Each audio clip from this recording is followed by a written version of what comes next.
Christian Video for giving us an update. My guests in studio saying that every corner of Kampala is under construction right now, except the house you're sleeping in. At least for it is already constructed, and you yourself for the night.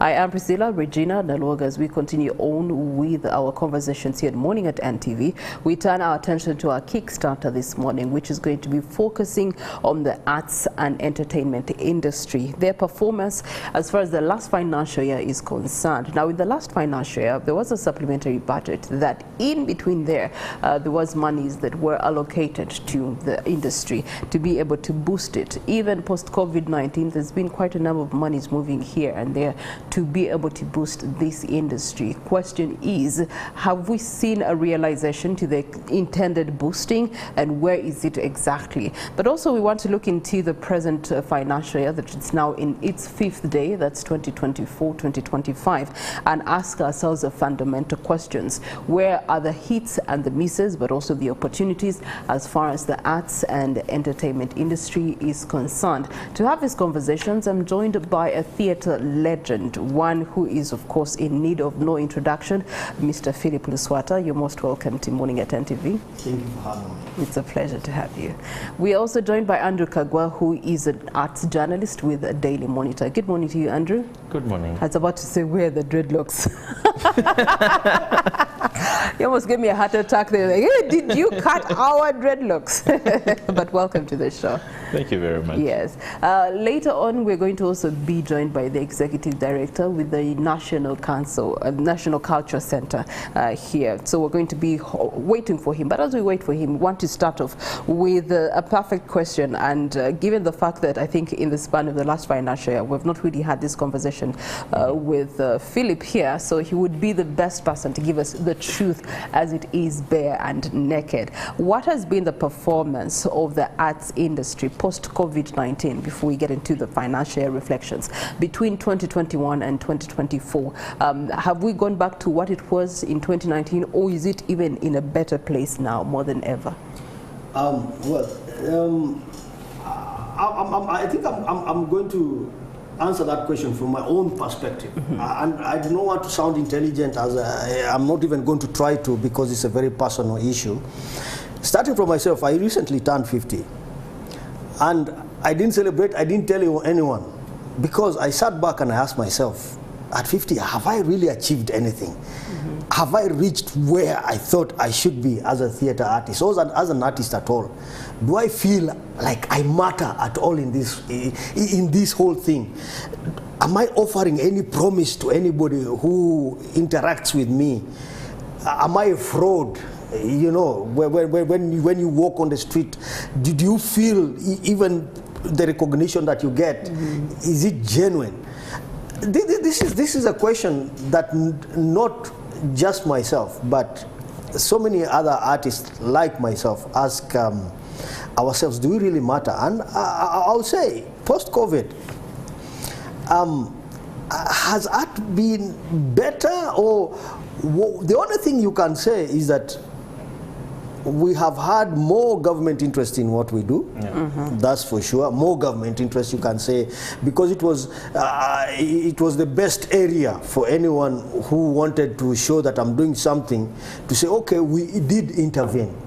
But when you did intervene, what kind of changes did you bring that mattered to anyone?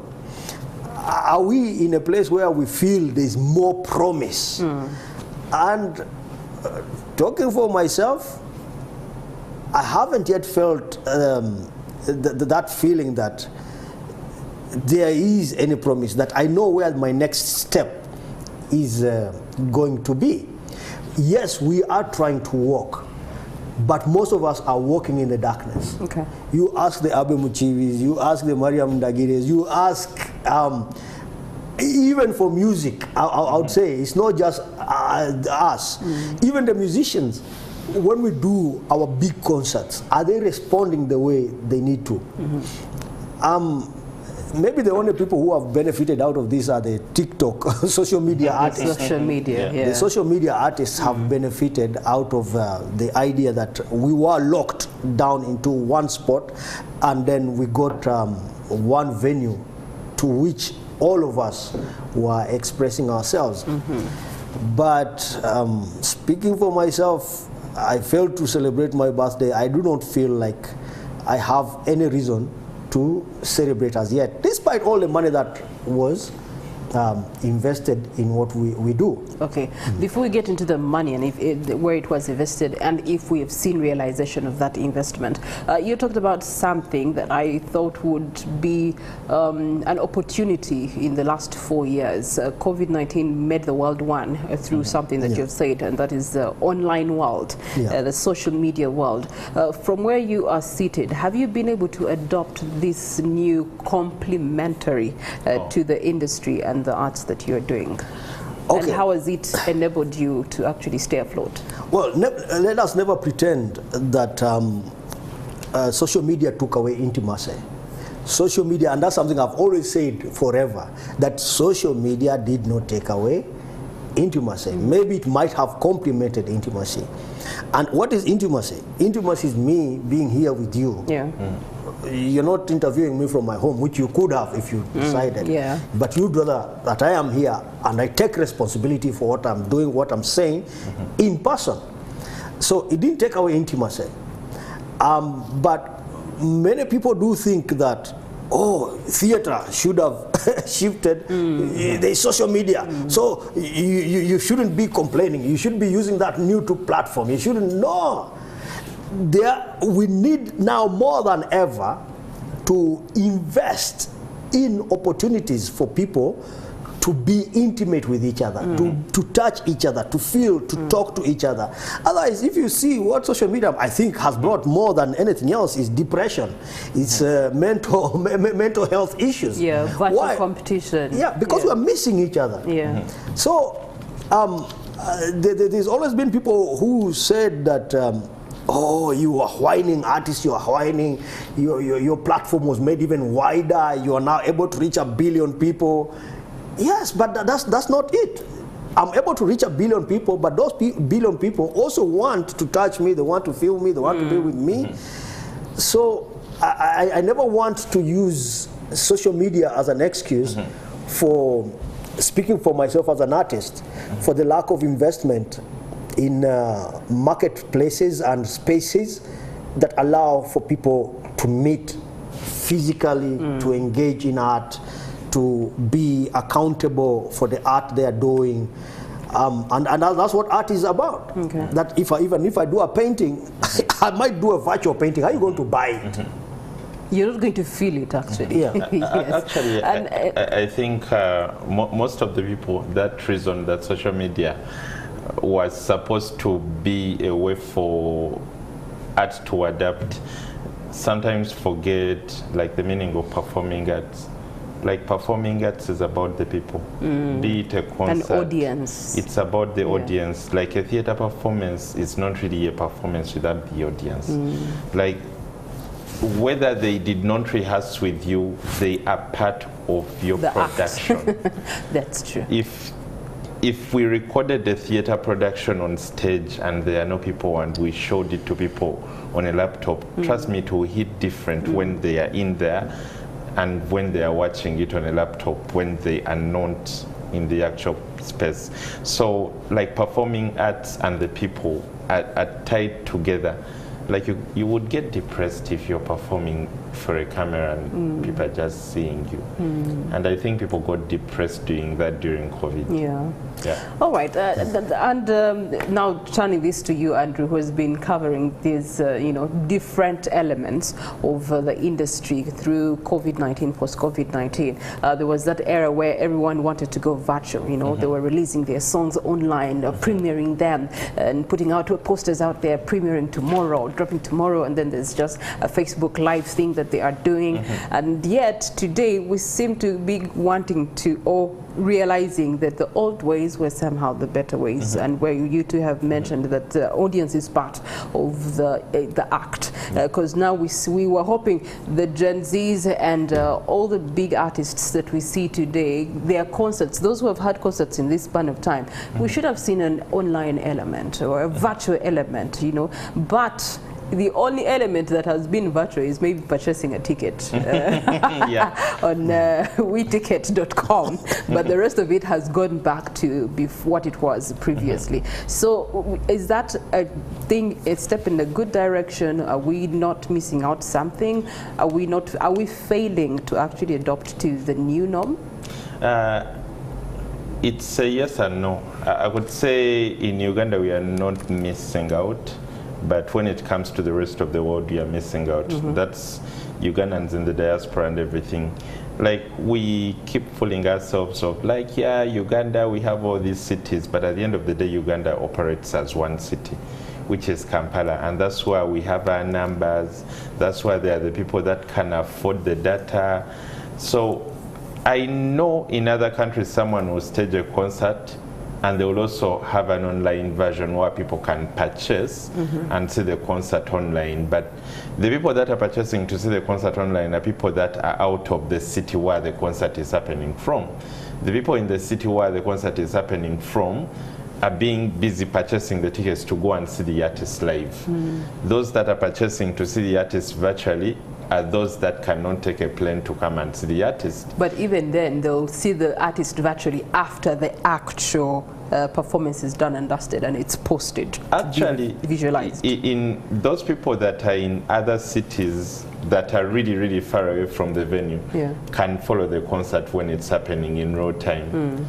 And those are usually the target people. And then those that are outside the world, it's the same thing I think Kendrick Lamar did like 2 weeks back when he had a concert in the US, but it was also available virtually. So in Uganda we missed out on that when it comes to us availing our performances for Ugandans in the diaspora. Say there are Ugandans in Sweden that I believe would spend some money to see a performance. We've not tapped into all those at all.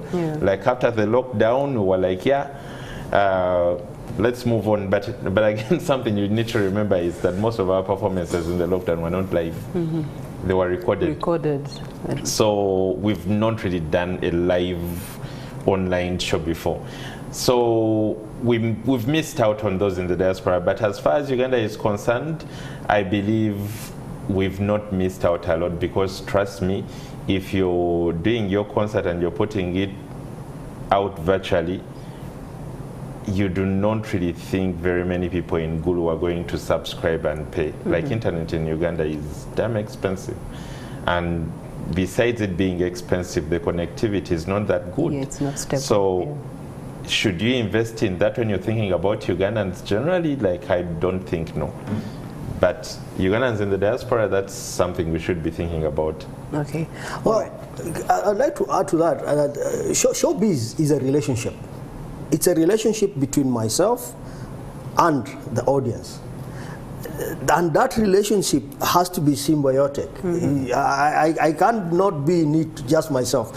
So, and even considering the amount of time I put in creating a product, because for me, I might do you a 5 minutes performance, but for that 5 minutes performance, I've spent probably 1 year preparation. Why? Because I've tried it, I've shown it to people, they've said, Philip, you're not doing it.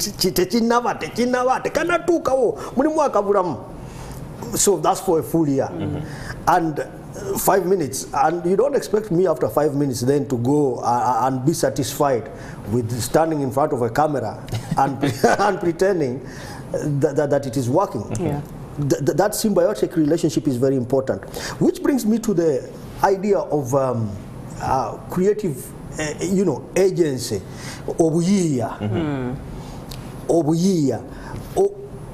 when we decide that we are going to do our art just for social media like TikTok and what, or for take advantage of those platforms that they talk about, then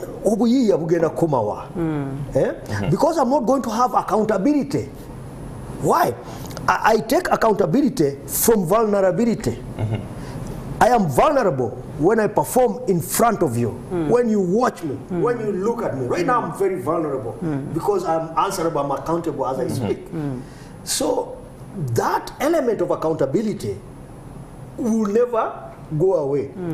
Which also took me to, yesterday I was at the National Theatre after the comedy night show, and I was with Mr. Emma Carlos. Emma Carlos is a arts manager, and Emma Carlos told me that, hey, Omanyi, I didn't know I've come back into arts management. I had left, but I'd forgotten who I really am. I was. Because when I walk to people now, I go to a DJ and he sees and is very excited to see me. Yeah, that I've approached them. So even when I was going to pay him 100,000 to pay my artist's song, I end up just giving him 20K. Yeah. Why? Because he has.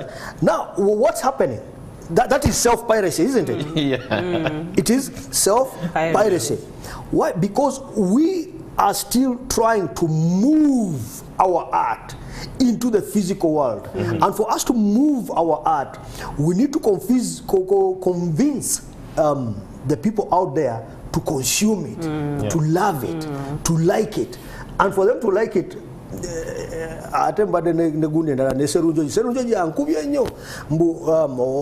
talking about copyright. Yeah, that everyone is talking about copyright. When we do copyright, we protect ourselves, and which is also coming with these all these platforms that have come in. How do we protect ourselves on those platforms so that we benefit from all those platforms that are coming in that are alternative? And I was saying, is that what we really need to think about? What? Because should that be the primary agenda or focus? Is copyright even African?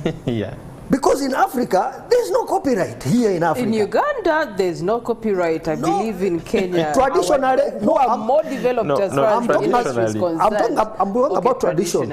Okay. For us, the artist was communally owned. Art was communally owned. If I sang a song, it only became a song when everyone sang it. When everyone saw me. And when I walked and they gave me a cow. When I walked and they gave me a chicken. Which is what is happening. Even when you see people talking about all this, protect these areas, still at the end of the day, everyone is looking for the opportunity to matter and be relevant physically. And that's the African thing. We do not have problem of snow, winter, that I cannot visit you. We are summer throughout. Even when it rains for 1 hour. And I will still come and visit you and see you. So we are still very intimate people. And for me, there's no excuse not to invest in opportunities for intimate performance. Okay.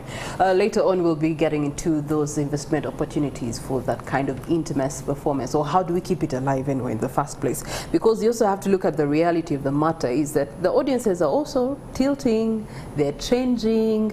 The audience that you had... They are not...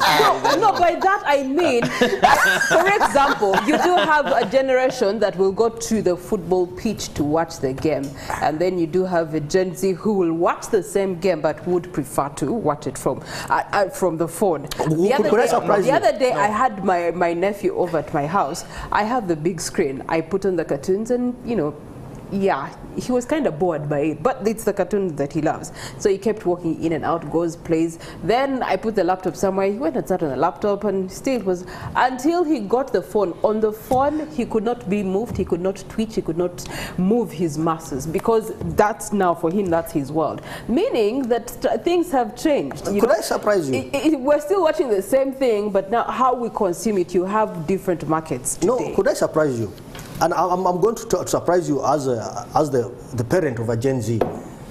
My daughter, right now, audacity that we never used to have. She'll ask, and she'll tell you point blank, Dad, I'm going to see my friend, and what are you going to do? We are going to create TikTok content. And you have nothing. If you say don't go, that's going to be the biggest problem. So, even when you talk about Gen Zs, while they are going to look at the phone and create content, they do not want to create it alone. Which is what I was telling someone about the closure of Angelo. And I said, the problem that happened was we become we think too much.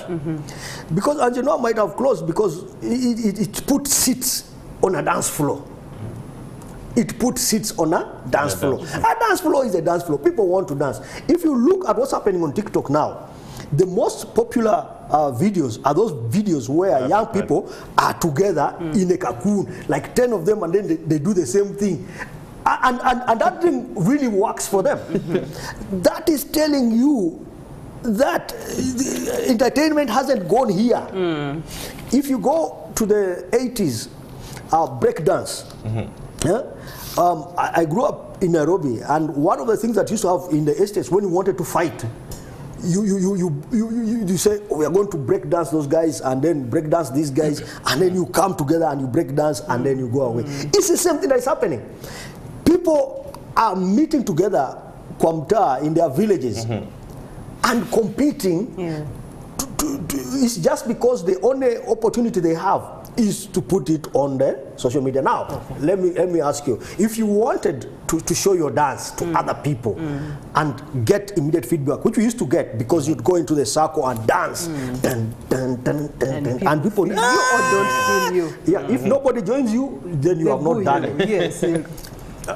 Don't you think young people also want that? What is the opportunity they for them? want it, and they are getting it in forms of likes, comment section being full of responses. Do you know how much that that is killing? Isn't that what we're talking about? Mental health. Yeah. People are getting depressed just because I got one like. Is that where we want our children to go? Our children do want to engage, but they have no spaces to engage. That's a fact. Auntie, that's what I'm saying, that the spaces for engagement are not conducive or not attractive to young people. Let's take an example of the theater down there. The way I see it is the way I've seen it since I went to the theater, and yet it's been there since independence. So nothing has been done to attract a Gen Z there right now, is there? Well, what is theater? Theater is not that building. Theater is life. Theater is existence. Theater is expression. Theater is space. We are being young people, and I want to do this as a young person. I want to think as a young person. As young people, we are being cheated of the space to express ourselves. That space does not exist. For anyone to pretend that the space for me to be expressive is the National Theatre, it's a lie. But when I go to Chariwajara, in Chariwajara, there is no space. There is a bar, there is all the other things, but there is no space for me. And young people, they counted you. Your family said, we have 2 sons. I stayed home for 2 days. But when they counted, they said that I think 60% people are under 17. Wow. 50%. Well, 50. Yeah, 50%. Now you imagine 17 years. Do you know 0 to 17? How much chaos they have in their head? True. How much attempt to understand they have in their head? Now, and you do not want to give that individual. Even I look at government sometimes and I say, hey, government, where are you? These are people you need to understand. These are people you cannot allow to be silent. When these people are silent, they are destroying you should be worried. I think when you're look for them, they're spoiling something if they're not here. But now you think you have, even the National Theatre has not yet even come. The National Theatre does not know that it needs to be here in this discussion. It has not come. It might not even come. But these are people you need to understand. And that's what the National Theatre needs to do. Grow beyond itself. Exactly. Where omwana ali ekyaliwajira kikyalowooza muterewo 50 by 50. Even if you just put a piece of concrete and say this is where you can come and do videos. Do you know how many kids are walking around town being arrested? I saw her crying on the video.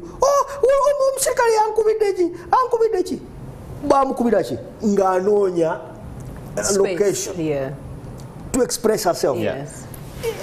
Aren't they entitled to self-expression? Andrew Kagwa, I know that you do, resonate the same with him, but from a different perspective. Given the fact that you have also traveled and realized how impactful this other, virtual space is and complementary to the industry, yet you seem to be in agreement with Philip. Okay, when you see, we need the spaces as National Theatre, but truth is they might not appeal to everyone. And I believe the problem we have in a country like Uganda is that National Theatre thinks of itself as a place, yet it's supposed to be an institution, and an institution for everyone. And there wouldn't be any evil in National Theatre existing, but across the Parliament Avenue there is another space that caters for a totally different group of people. Like last week I was at Garden City. There was a Bright House that fused visual art, fashion and music, and people came out in numbers to express. And when you saw, because it was a rooftop that was just turned into this, like it was almost like an art gallery, boutique, concert, like it's like many things were happening in this space that had just been transformed. And when you could look at that place, you could think this can actually not happen at what's that street? That street where National Theatre is. Yeah, you are thinking this cannot actually, you cannot transport this into the Winton, and probably if you put it at the Winton, the young people that were there would be thinking, am I welcome there? Because I still remember my very first experience at the National Theatre. I was there with my brother. He was there to act, and the very first thing I told myself was, I will never come back here. Wow. Because it didn't speak to you at that time. Yes, at that time it didn't speak to me. How much more today? And every person there was way older than me. Like the seats were old. Yep. Like things did not speak to me. The vibe was very different. So what we are missing at the moment is looking at art as, we look at art as places instead of institutions that must trickle down to the last person. I've liked what Ndere Center has done of recent, because much as they have the cultural dances and everything, they have that amphitheater where they just host like pop-up concerts where you have Maurice Kiria, Fig Fameka. And today there is a number of young people that go to Ndere Center for Maurice Kiria and Fig. And then somehow they end up looking at the drums, like they end up picking up something they did not come for. So I feel that's the way we should be looking at, when we are looking at preserving, promoting. This is what we should be thinking about. Like welcome everyone in, and maybe when they come around, they'll learn about Bakaimbi and they'll be like, okay, and before you know, they will know something about that. Okay. All right, let's talk about government's interest. As this country was gaining its independence, the government was disinterested, so much so that some artists were killed to the cause of trying to be vocal. Today, it's that narrative is quite changing. In between there, you'd see artists only come to relate with government during campaigns, when they are the artists to perform songs, or they have to create songs around the campaigns and the people who are being wanting to run for different offices. But recently it's seemingly tilting to something else.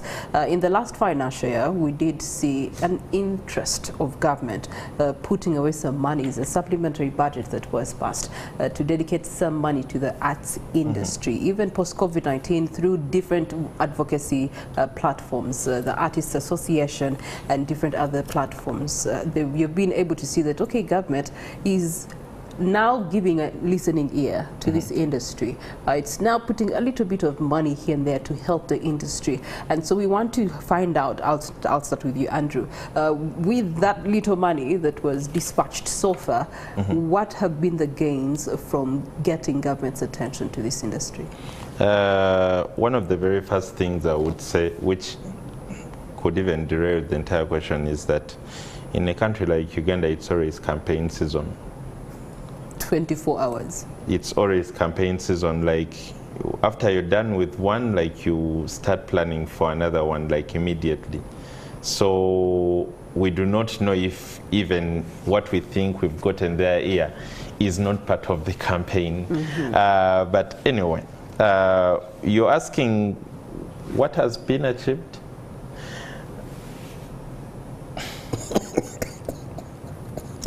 A moment of silence. That's a very hard question. You know, that's a very important But it's a question we must ask. silence. Yes. Let me tell you, you might think that my brother has just kept silent. He hasn't. He has answered Spoken. a lot. Yeah. But maybe to help him along, I was one of the beneficiaries of this government benevolence. We recently, and I would like to excuse my friends whom this secret was with, we recently went to meet General Saleh, which was the thing for every artist, that every artist, if you want to make it, go to Gulu and meet the general and get some handouts to change your life. So we did ceasefire. And ceasefire was what it was. It's ceasefire. But what came out, the last time we went to him to make a report, he sent us a song. He refused to see us and sent us a song. What? And the song was by Fefe Busi. Fefe Busi. Oh, Gulu. He sent us, he said, Muririza Kaimbako. And I've listened to that song and I thought so heavily, and I thought, well, what does it mean? The government interest in art, I think, has been wrong. Government interest has gone to those people who have been vocal, who have lifted their head out of the sand, but not necessarily who matter. Now, for you to invest money in Luswata now, it doesn't work for art. The guy to invest in is not Luswata. Luswata should not be performing ceasefire. Luswata should be writing and giving space to someone else. And you're not going to get tired of him. You're not sending Fefe Busi song if he had given someone else who is able to move. Luswata is on survival mode. Right now, I'm trying to think, I have my son, Mr. Mile, whom I need to leave Uska. I have nothing to leave him. So definitely I'm going to go to General Saleh, ask him, and all of us have been doing that. When you look at the money that went, for instance, to austerity, which went to the promoters, I said at that time, for me, I had set up a theater in Mengo, you remember? The theater. But when promoters were given money, promoters, for me, I'm a performer, I'm not a promoter, and I created a space.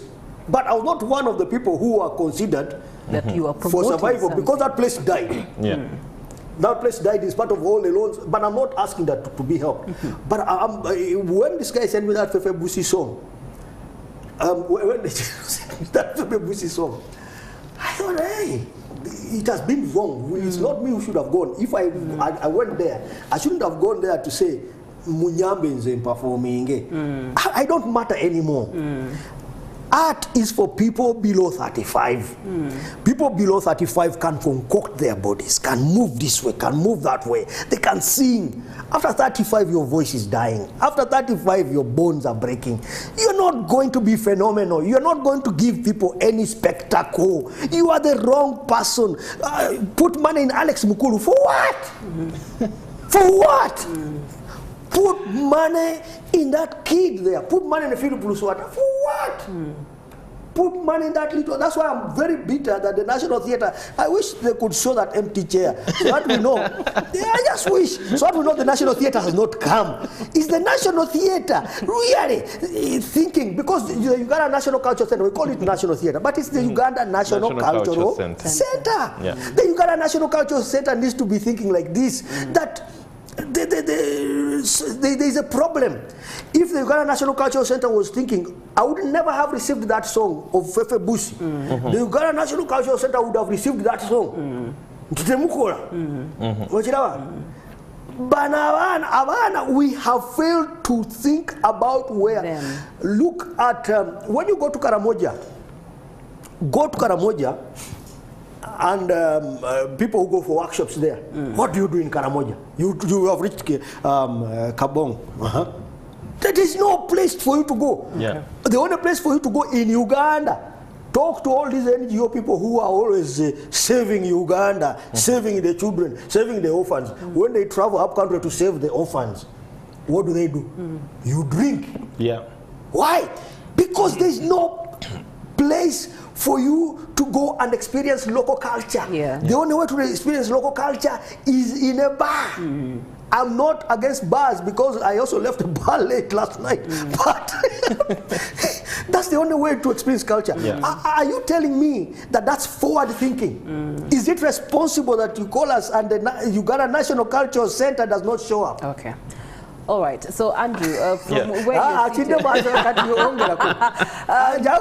he's the one I've been having this conversation with in the last financial year, 2023-2024. You failed to answer to the gains that were of that to the industry. Maybe you can answer to the misses that were of that financial year to the performing arts and entertainment industry. Because I think for me, one of the misses I would want to you to talk about is the fact that it left the industry more divided than united. Let's talk about it. Anyway, truth is, there is a time we were talking in the newsroom, and someone was joking that one time we shall be asked to write about the achievements in the art sector, and we shall leave a blank page just to make a statement. That would be loud. I wish you do it tomorrow. So when you asked me about the benefits, I was struggling to find the benefits. But well, of course, the misses. For me, one of the things I noticed in all this is the people that want to plan for the industry either do not understand or deliberately do not understand it. By deliberately not understanding it is you doing things when you know they are going to backfire, but you want them that way. It's something that I felt like I noticed because, like, why would someone throw all that money to people and it seems there is never accountability and then the money does not stop coming? Like, it's something I fail to understand because there is something that Jazz Safari, Shaka Mayanja usually says that the industry does not need to associate, to federate. It's people running the industry, of course, people like him that need to do this because creatives... By him, he's referring to Mr. Jede. Yeah. The ED. who need to be federating because creatives are usually busy creating. Yeah. And creatives are very selfish people. You will find, for example, even in theater, you will probably find a person that does not believe that one man shows are theater enough. You will find a person that believes that these explosive shows like, say, Phantom of the Opera are theater because theater is supposed to be imaginative. Because artists keep even like disagreeing even in the way they create, it's so hard for them to come together, which is the reason why it should be the stakeholders that should be federating. Now, what happened in our country is a lot of money was thrown at the industry, and that's the creative industry generally. And before you knew, everyone was trying to form an association, a federation, a circle. Today, they are more divided than they were when these things didn't happen. And what hurts me more is I feel like we were more creative when we did not have all this money lying around or being thrown to us than right now when we have this money being thrown to us. But the key things we've missed is, as an industry, we fail to address that these people do not have where to perform from. These people do not have spaces that talk to everyone. Like, you're not going to throw everyone at the National Theatre. children shouldn't be coming to the National Theatre. The way it is, it should be talking to people that want to see theatre at that level. But why is a child coming to put on shows at the National Theatre, for instance? Where are the village theatres? That's what I was going to say. And all this is centralized. It's not decentralized to be able to have impact across the country and different regions. For instance, because your play needs to have that for it to be at the National Theatre, which means it needs to go through the regional theatres. If it's appreciated that month, that much, then it can come to the National Theatre because it's at that level. So there are very many misses. There are very many misses, even yet it feels like we have the ear of the government, but they are throwing the money to the wrong things most of the times. Okay, all right. This money, Luswata, where do you believe should it be invested? Okay, well, again, I wish to remind the listener that the Uganda National Cultural Center has not come. And it needs to be participating in this conversation because it's a very crucial conversation. And that's one of the biggest misses. Is it called apathy? That I don't care attitude. Okay. The money needs to be invested in I care. Like I said before, money was invested, yes. Money was given. Yeah, it was given. It was invested. And I do not want to say that was wrong. As a guy who has tried to woo ladies before, I know money is important when you are wooing. So the wooing has happened. But we wooed the wrong lady. We shouldn't have been wooing Luswata, the old people. You shouldn't have been wooing the Federation president. He's my friend, though. Who is Mosoza. So that's not who to woo. He doesn't matter. The guy to woo is probably Baraka. And you give money to Musuza on condition that he's bringing Baraka on board. We need to be answerable. All right. In that. It goes back to something that we were discussing with my colleague earlier, that if you want to have longevity for whatever it is that you're doing, you need three categories of people. You need yourself, you need a senior or citizen on board, but you also need a Gen Z on your team to be able to stay afloat in whatever it is that you're doing and be relevant to all circles. We're going to be taking a short breather. We return right after this break to look at the opportunities that lie within the present financial year 2020. Right, due to public demand, certain chair will be part of this program as we come to the final bend of it, looking at the performance of the arts and entertainment industry in reflection, one of post-COVID-19 generally, have they moved some leaps and bounds, but also in the perspective of the last financial year, 2023-2024. Turns out there's more misses than hits, and yet the intention of government, coming on table to listen to the pleas and the cries of the artists in their various capacities was so that they can be rebuilding themselves as an industry. However, from the two gentlemen that I have on set this morning, they do agree that there's been more divide than conquer so far. So we now turn our attention to the present financial year, which has stepped into its fifth day. And in the fifth day, of course, now we do have the Appropriation Bill 2024 being appended to by the President, which means that now Ministry of Finance can be able to disperse some monies here and there. Now, we want to find out what are the opportunities in the financial year 2024-2025 to the arts and industry. And so we do have Philip Luswata, a legend who needs no introduction.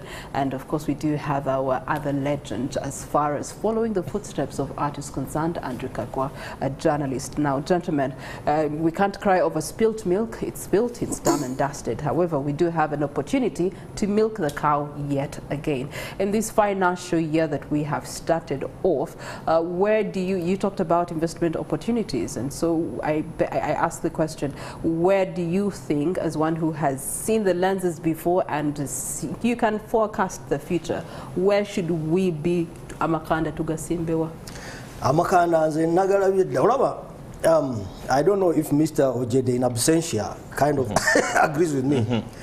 You talk about the Gen Z idea, and I'm talking about opportunities. And this is something that government needs to take very, very seriously, and I've talked about it before.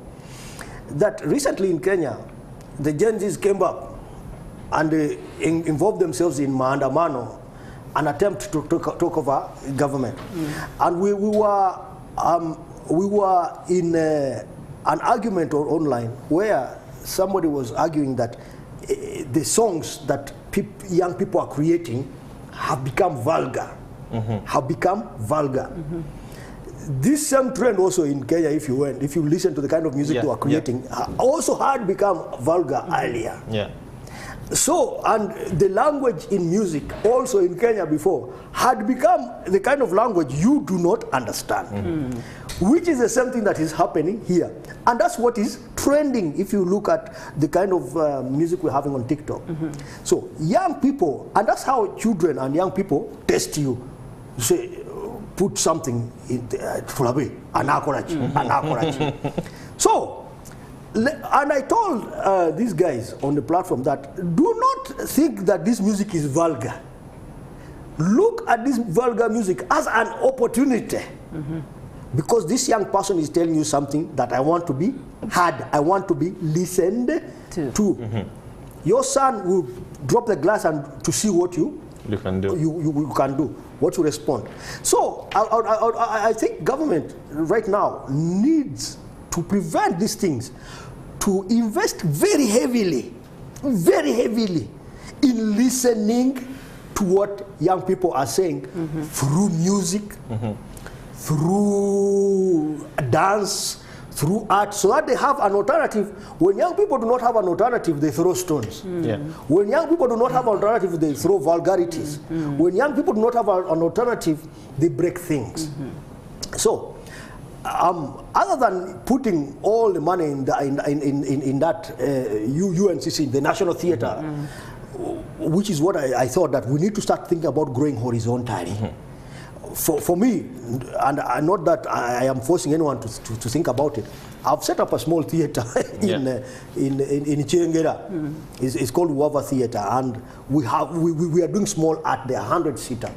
We are doing small art there, and I think that's what I am doing. The Uganda National Cultural Center, I went and asked them, why have you never asked yourselves, what am I doing? Because I might be doing a porn at my theater. But you've never come to see what I'm doing. They've never visited you, so... Yes, you've never called me to ask me. And how long has that theater there been in Chengeda? Since last year? Since mid last year. Mid last year. So you've met pretty much a year. And I've said that I'm doing a play. So no inspection have you received from the culture center? Just to... No, not inspection. I wouldn't call it, I wouldn't say interest. You need to know what I am doing. Take interest, and I'm talking to government. Take interest, and when you take interest, then invest in such opportunities. What I am doing there is small, but someone else needs to be enabled to do something in Inammeri. Someone else needs to be enabled to do something. This, instead of just allowing bars and austerity measures for bars and clubs. Yeah, but the reason why they allow the bars is because there's something that comes back to government. Every time there's a bar open, there's a tax that's coming. But I already told you, tell you that for security. In fact, I would like to maybe General Saleh that to think this needs to be under a Ministry of Defense. Because we don't want young people coming and start. This needs to be for general social security. We need to occupy young people in their small settlements. Know what everyone is thinking. Let them sing. Let them do what. But help such investments like I have to thrive. I don't know what you think. For me, I believe that, but I also believe we could also use this opportunity to decentralize. And by decentralizing is not just spreading it to the rest of the country, but even spreading it between demographics. because at the moment every art space that exists for artists that are between 25 and above. Literally every space, be it an art gallery. Like no one is going to open up a space for visual art where people can just come and do graffiti. Because young people, that's their form of arts. For some of them, they do not want to be as conventional as let me put it on a canvas, let me do the whole oil color thing. So I think we should be spreading more, and even spreading more in the demographics.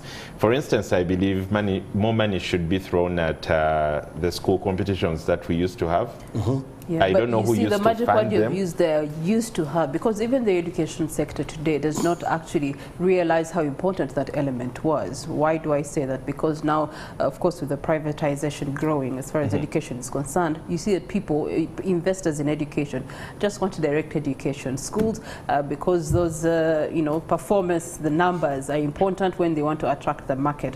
So they have removed the elements that you are talking about that would rather have supported the decentralization that you're campaigning for. Yeah, but those things can be brought back by one simple thing: policy. Policy, and it's an educational policy. And I think for me, the president has said, and is on record, that art really doesn't matter, even though he is an artist himself, and he has managed this country really well as an artist, that art doesn't matter. You find that all the subjects that make people participants in social living, like literature, in Luganda, in English, in Swahili, in whatever, is optional. So when you go to a school out of 1,000 people, you find only 3 doing literature. Yeah.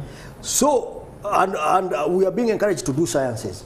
So you want to have very talented doctors who cannot self-express, who cannot participate in society. I think that is a big mistake at policy level. When you look at all things that are creative, agriculture is a creative, is part of creative industry because it creates something. Agriculture, entrepreneurship, what? All these things that make us strong Ugandans, make us expressive Ugandans. All the things that made the guys from Namasagari to become the big people who they are in Uganda today are optional in our Uganda. So at policy level, there is a very big mismatch, a very big problem, and I think that's something that needs to be looked at. Make these things relevant for everyone. Let people know that they must self-express. Yeah, and of course, even just understanding that the moment the creative industry thrives, you've technically solved like 50% of your unemployment issues. Like if they can just understand that. Yeah, but personally, I believe we should be investing more in diversifying, like remove the theater from the Winton and let it spread to other parts. Break it down. Have like physical breakdown of the structure so that people can be pushed out. And when he says theater, why do we always say theater, theater, theater, theater? It's because it's the mother in our Uganda here today. Theater means film. Theater means music. Theater means everything. Once the head is rotten, which the chair, the one who is meant to be sitting in that chair, the executive director of the culture center. Because the UNCC, that's who negotiates for everyone. And once the UNCC doesn't know that it needs to negotiate, once the UNCC doesn't take responsibility for people like me, loudmouths like me, coming to a platform like this one and speaking without being checked, then there's a problem, I think. Don't you see? So this kind of apathy, government needs to know that it cannot continue being empty. It cannot continue being empty. And that emptiness, that is what has got Uganda where it is, where you go and tell a doctor, one numa,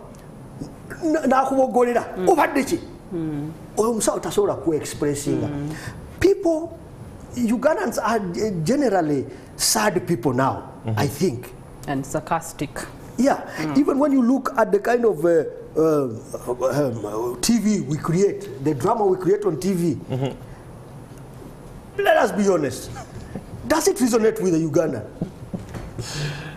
It doesn't. Why? Because we are masking what we are thinking. Because most of us who are creating are not enabled to actually say what we mean. We want to There say. was a time when we said what we meant. Yes. And TV, TV drama and everything was Theatre really was a reflection exciting. of society, yes. Yeah, so when you talk about theatre, it's the top, it's the apex.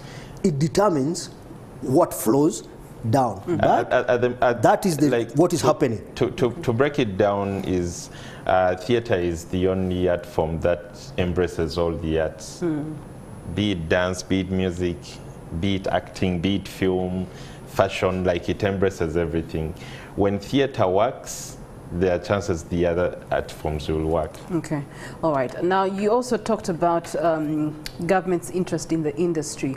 How do we enable the government to actually see the interest that you're referring to, and not see interest as just the people who they get to meet in their offices or in parliament or with whatever interaction that they be between the industry and the government? So how does the government get to see and the realization of the industry, what it's doing and its contribution? Because one of the debates has been, but what is this industry contributing to government? What is it contributing to the treasury, Andrew? Okay, I think that has been a mistake of the industry itself. The industry has not documented itself in a way of we are creating this kind of employment. We are, because I will give you an example of film. Like when you're making a film, you're paying people that are doing fashion, you're paying people that are doing makeup, people that are feeding people. You have an ecosystem you're working with. But most of the times when we're talking about our films, we do not talk about them in that way. When say Jose Chameleone has a concert, the chain of people he's employing is rarely talked about. So when it comes to people asking, what exactly do you bring to the table? It's usually our fault. We've not documented ourselves in that way, which I think is something we should be working on at the moment. Document ourselves as employers, but again, document ourselves as people that offer people therapy, or like all the things we are adding to the table besides being entertainers. Because I remember reading the manifesto of the president, and there was nothing like art and culture, but there was entertainment, and it was in a way that we have peace so people can go out and have fun. Like basically that's how our industry was covered. So I think we should do a lot of documenting on our side, and in some of that documentation we can show what we bring to the table. Okay.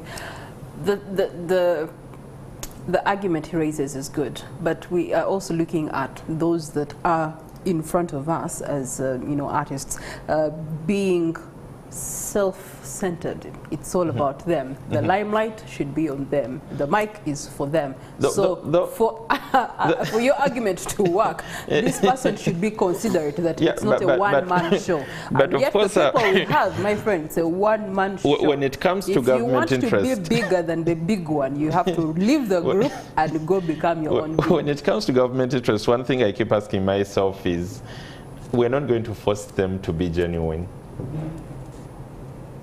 We are not going to force them to be genuine to us, because personally I believe government is coming to us because they see, one, where the numbers are, they see the industry's ability to talk to a young person who they would want to talk to when they are campaigning. That's why at the beginning I told you that in Uganda it's constantly a campaign. So what I would say, Chenani agado kogera kanchugenda mu Uganda tuswale tuswaleko tulekere abaana tuwe abaana bakole. Kati nze Luswata, for me really to still think that I matter is a sin an unforgivable sin. I do matter from the perspective of seniority. The problem, and that's the problem we have in this business, that we have failed to have what they call hierarchy. Hierarchy. And that's why I was even at the beginning playing into this thing of social media. Yeah. Social media, of course, seems to have laid the ground level for everyone. Okay. And I'm happy you are asking us to be accountable. It seems to have laid the ground level for everyone. But don't take it for granted that you need to jump into that pool as a senior. As a senior, you need to study that pool and say, I went to a meeting one time. As you wind up. I went to a meeting and there were young people calling themselves producer. I'm also there as a producer. And I'm saying, who is this guy? But need to understand that, yes, probably that's the guy. So as Philip Luswatas of this world, we need intentionality to give the space and accept that we are not the savior, accept we have failed. I started by telling you that when I celebrated my birthday, I wanted to hide. Accept that we need to hide and let these people show face. Okay. Yeah. All right. Well, thank you so much for your inputs, gentlemen. Philip Luswata, thank you so much for the time and the wisdom. Andrew Kagwa, thank you so much for your submissions. At the end of the day, something that they have mentioned. One is we must preserve, but at the same time find a way to promote. And then investment opportunities that do lie within the mention of them. And also the fact that we need to decentralize, go back to the olden systems, to be able to ensure that more spaces and platforms are created for people to become as creative as possible to benefit, one, of course, the social structure of society, but also the economic livelihood of society. Well, that brings us to the end of this discussion. But also, as Morning at NTV, we're about to hit that moment where we say goodbye and good weekend. But before we do that, we do have some birthday babies in the house. We want to wish happy birthday to you. Starting off with Princess Liana Najima. Princess Liana Najima, you're making 2 years today. Happy birthday to you, darling. May God bless you as you edge to the finest that is inside you. Wishes are coming to you from your auntie Joan Nabunya, your family and your friends. Princess Liana, I love the fact that she's having wings. She's ready to fly in this world. These are people you're talking about, Mr. Luswata. And then also we want to say happy birthday to one of our very own that we work with here at NTV, and that is Tony Bakunda. Happy birthday to you, Tony Bakunda. Today we are celebrating you, wishing you all the wins that you intend to have in your life, and all the monies, everything good is being blessed upon you. Best wishes are coming in from your siblings, your friends, your cousins and family, and here at NTV. And hopefully you came with spare clothes, because you know the culture that is of watering you on your birthday. On behalf of Chris Higeni, myself, Priscilla, Regina, Naluga, and to everyone that you don't see, the invisible artists that you have talked about, we want to wish you a good weekend until we meet next Monday. God bless you.